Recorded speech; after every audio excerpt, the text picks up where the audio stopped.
Hey there everybody, welcome to another episode of Bert's Bike. Today we're going to be talking about a used motorcycle that I bought. It's a 2012 Triumph T100 Bonneville. Alright, let's get into it.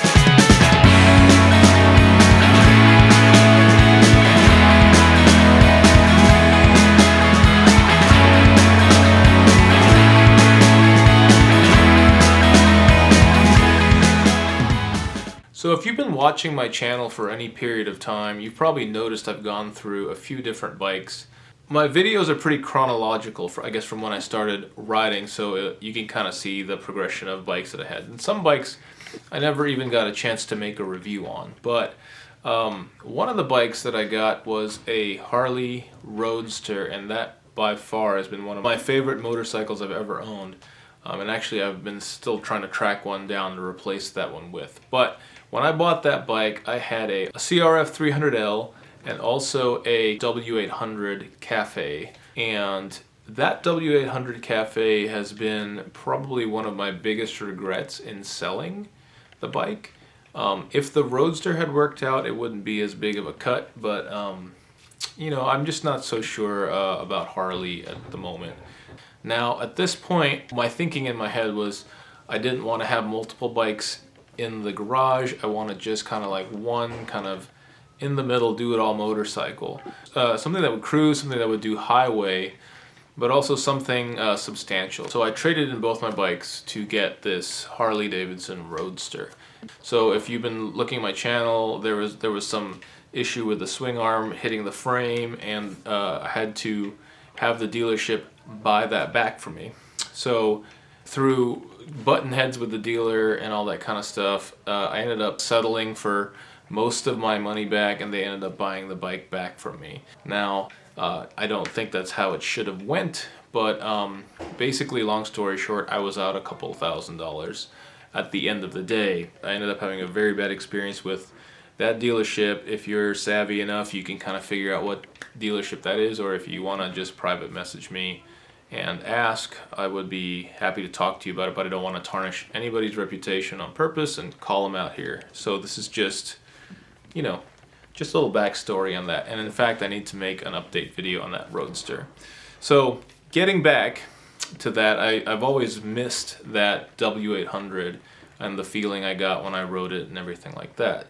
When I went to replace the W800, I wanted to get something that was in the same vein. And in fact, you could say that the Bonneville is the original cafe racer, I guess. At some point, I'll make a W800 versus Bonneville video. Having owned both now, I think that would be appropriate. But I did not want to buy a stock Bonneville and start from there. I wanted to find one that was already kind of close to what I wanted, or find a Thruxton. But I kind of found that the Bonneville might be a little bit better of a platform for taking it in multiple directions versus the Thruxton. So me and my friend Steve had these ideas to get these Bonnevilles kind of roughly around the same time. So when I found this Bonneville, it already looked pretty much like I wanted it to. So let's go check out the Bonneville and we'll talk a little bit about it. Alright people, here's a new to me 2012 Triumph Bonneville. Okay, first off from the front, it's got the Motone turn signals, and then it has the key relocation here, and it also has the speedometer lower, so it pushes the speedometer down into the bike, and instead of being up and facing you like that. It's got the mirror blankouts on both sides, and then it has the Biltwell grips and Biltwell bars, and I believe these are Motone risers as well, so pretty great. I believe he also put in these, I don't know if these are stock or not on a Bonneville, but these knee pads. And then this seat, it's a Motone custom seat. I believe it's the thin one. I can't remember the exact model of it, but it's the thin seat. Moving to the rear end, we have the Motone lights as well, and the Motone LED brake light, as well as the tail tidy kit, and the back fender has been removed on the bike. So all in all, you get this beautiful looking bike. Just a really sweet build. I wasn't actually looking for this color, but when I saw it, it just really caught my eye. So this is probably not a fair review to a stock T100, but I think it'll still be good because most people aren't going to really leave your bike stock anyway. I mean, there are some out there, but you're probably going to change the exhaust and change the bars or something. So, you know, first thing is the bike. Definitely, if you compare it to my Indian, it's a lot taller. I mean, it is quite a lot taller. So, as far as standard motorcycles go, it's not very tall. Also, a little weird quirk about the Triumph is that it wants you to pull this choke out. Even though it's an EFI bike, it wants you to pull the choke out before you start the bike. Now, a lot of people start them without the choke, but sometimes the bike will just refuse to start if you don't use the choke. But with the choke out, it always starts. Another thing about it that most of my bikes don't have is even when the bike is in neutral, it won't start unless the clutch is pulled in, even if you're in neutral. So let's jump on it for a little ride. Alright, see what it sounds like. In, neutral. There it is. So with the choke in, it has what they call a high idle. So you hear that? And once the bike's going, you can literally just push it in and it calms down.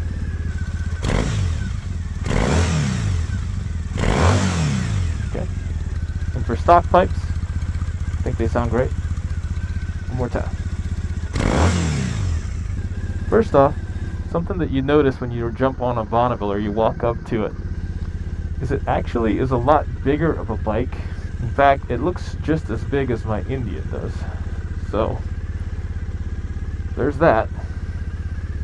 Also, one thing you got to know about these Bonnevilles too is that the throttle is instant. If you're a beginner rider, that instant throttle might actually be a little bit of a concern. So, as far as the ride goes, the suspension is on the stock setting. I think it's on 2. But it's definitely more plush than the W800. The W800 had more firm suspension. So I think for everyday riding, the suspension is actually pretty good. Now, this is kind of what the Bonneville does best. It cuts these corners really good. It's just a really good carving commuter bike, you know? But it's a very quick bike. Doesn't have a whole lot of top speed if you're wanting to go, 100 plus miles an hour. They'll get to 100, but the sweet spot on this bike, is 50, 60, something like that. I'm at 2,800 RPMs in 5th gear at almost 50 miles an hour.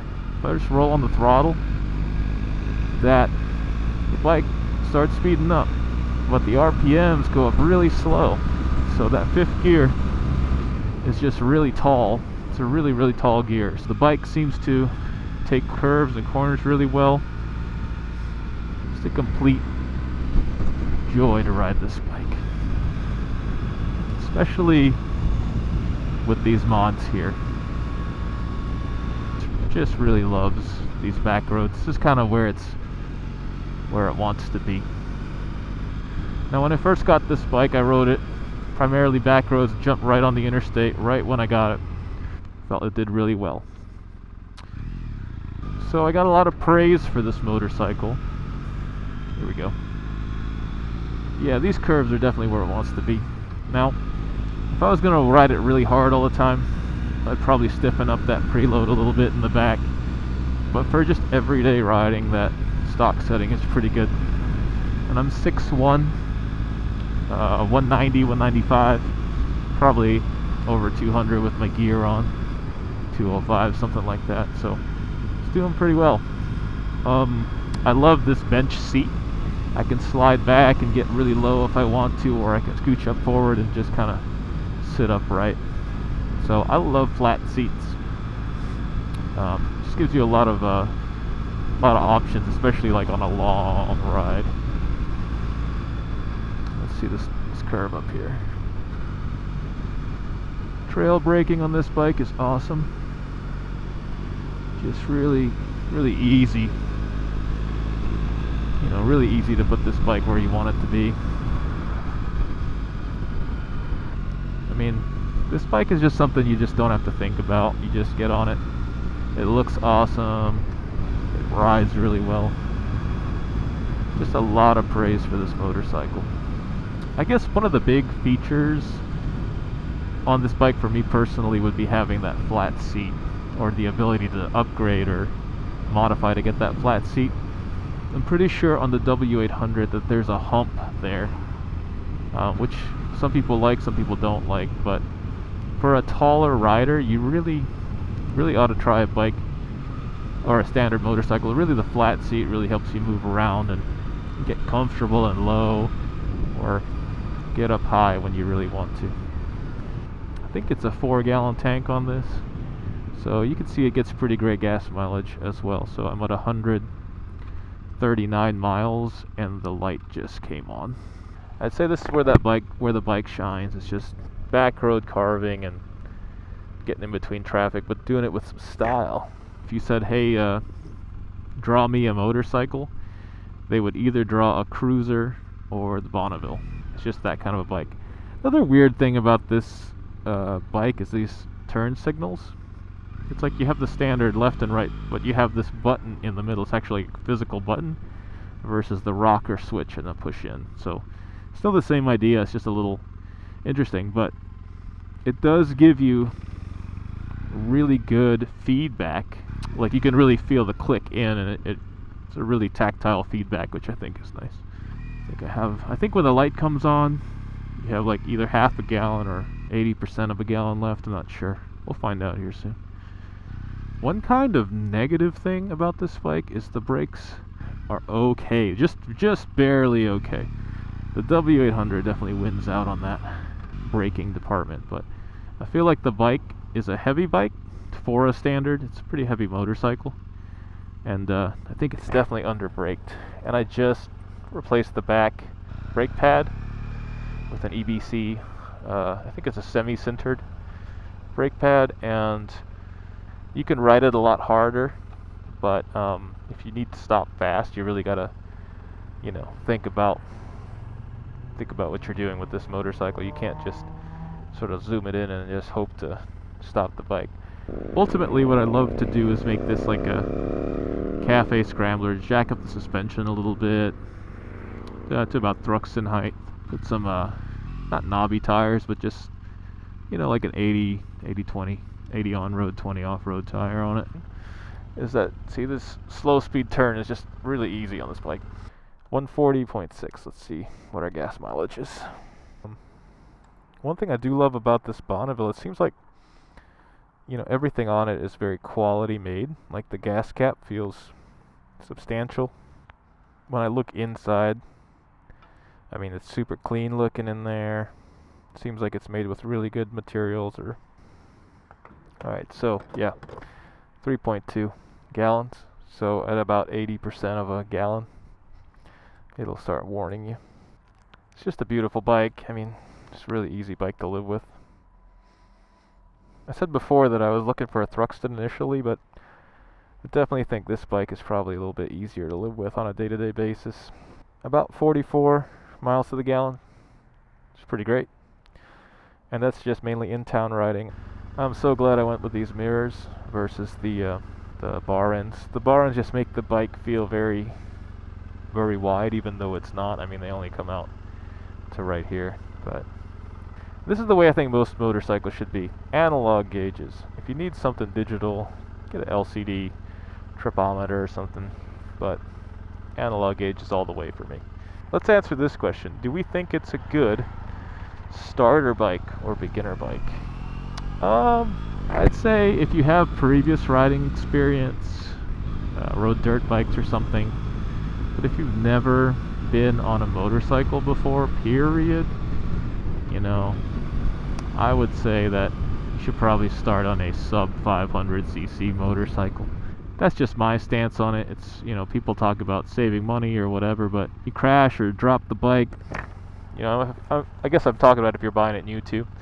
You crash or drop that bike, it's not going to be a good day, and you're probably going to be very discouraged. What else to talk about this bike? I mean, just a bare bones awesome motorcycle. Amazing platform to make it your own. So let's talk about these mods right now. So dropping those gauges down. My friend Steve has not done that mod. I don't know if he's going to. But the gauges kind of sit up here. And it's fine. Totally fine. But after having them drop down, I really prefer the clean field of view, period, on any motorcycle. I don't like the bars to be super high up, although I think that's a cool thing. I mean, that's why there's so many different bikes out there, you know. It's just one day you feel like getting on a cruiser, one day you feel like getting cafe racer, one day you feel like getting on a sport bike. Or you could be the total opposite guy who just rides one type of motorcycle. That's amazing. I wish I were that guy, because then I wouldn't probably have some more money in the bank. Yeah, so let's talk about the gearbox on this, I guess. Let's talk about how it feels to shift. Everything just feels super crisp, you know, super easy. Kind of reminds me of a Honda gearbox. Snicks into place, but also gives you a little bit of feedback too, and has that sort of, once it gets into place, there's a little bit of a play or movement there. But overall, super smooth. The vibrations, at least with this setup, I mean, it's not vibrating at all. I mean, you can feel vibrations through the handlebar, but it isn't anything crazy at all. It's just very subtle. One thing you do notice, like on a long trip, I don't know if it's just me and the way I ride, but I'm pretty sure that the right side of the bike shakes more or vibrates more than the left side, because my foot kind of falls asleep on the right side sometimes, and I don't know if it's just my boots or whatever, but you know, it's probably just me. Alright, so coming up here, this I think is where the Bonneville is super awesome. Just like little back roads like this. The good old time exploring, seeing what's around you, enjoying nature. Yeah, I guess if I could sum up this bike, it's just a joy to own and rides. Yeah, just super easy. I think most people on the T100 will be looking for a 6th gear if you're going, you know, above 60, 70, something like that. You don't need it, but it's a good thing to have.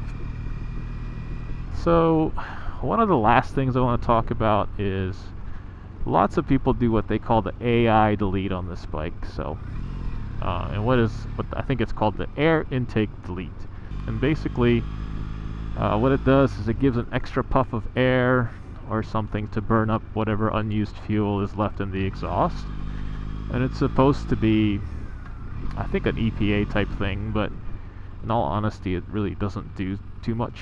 But it gives some popping every now and then. And usually when you delete that, some of that popping stops, or a majority of it stops. But I don't even know if it makes the bike run any better. It's just another thing. But you know, you're also shedding some weight off the bike and making the bike a little simpler as well, which I like. When it comes to motorcycles, I really like them simple. I don't really want all the tech on there. Yeah, I just really want it simple. Very, very simple. Just give me EFI, and I probably wouldn't even mind a carbureted bike. Alright, so let's talk a little bit about the simplicity of this motorcycle. It's super simple to work on, and there's a lot of space in between things. And the tank comes off really easy. You could take the frame rail off. If you like to tinker and mess with stuff, it's a good bike for that, for sure. For sure. If the bike were brand new, would I buy it at, what is it, like $10,000? I don't think I would, actually. I don't think I would want to spend that much on a Bonneville. And there's tons of them around that you can get a pretty much new one, or a lightly used one, for, you know, sub 6,000 right now with the recession and post-pandemic. You know, I think a good price to pay for a well-kept one, especially with some tasteful mods, is, you know, anywhere like 4,000 to 5,000, maybe 5,500, something like that. Depends on the bike. And I gotta say that, I say this about the Sportster as well, it's like not all Sportsters are created equal, and not all Bonnevilles are created equal, you know? You're really buying something that's begging to be customized to a degree, I think. That's just how I feel about it. I definitely would not want to keep my Bonneville stock for sure. The feel of the clutch it's not the lightest clutch, but it gives you good feedback on what's going on with the bike, you know. Well, this era you have adjustable levers, which is nice. One thing I thought when I bought the bike that I would change right away are these drag bars, but really they've kind of grown on me. And what I like about them is they're not like a straight drag bar, like a straight line. They curve in to adjust to the ergonomics of your hand, which is really nice. Yeah, it's a super easy bike to ride. Oop. All right, let's see this U-turn. All right. I mean, it's about 2 spaces, I think.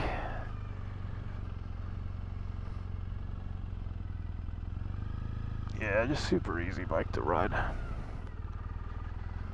Yeah, let's take one more look at it, shut it down. Super awesome. Easy to live with. Oh, let's talk about this. The headlight. Look, quirk about it. There's, I guess in Europe, there's this like parking light situation that I think some bikes were required to have. So it's pretty cool that they left that in there, I guess. And I actually like halogens. To me, they're a little easier on the eyes, but the low beam on this is really good. It covers a kind of a wide spread, but when you switch it to high beam, I'm pretty sure it looks bright from oncoming traffic, but it kind of just is not really focused anywhere. It's just kind of whatever. And almost the low beam is a little bit easier to get along with. Let's look at these signals too. I love the amber look, kind of old school styling. But yeah, I love this bike, and I think I'm going to keep it for a while. I guess I say that about a lot of bikes that I own, but we'll see. Please like, subscribe, leave a comment below, and all that. Thanks so much for watching, everybody. I hope that you enjoyed this video, and I'm wanting to have a little bit more of a personalized style going forward for 2023, and I hope that you like this too. I think it'll just be a little bit better than the standard moto vlog, you know, head cam or whatever. So let me know what you think in the comments below, and I'll catch you on the next one. Take it easy.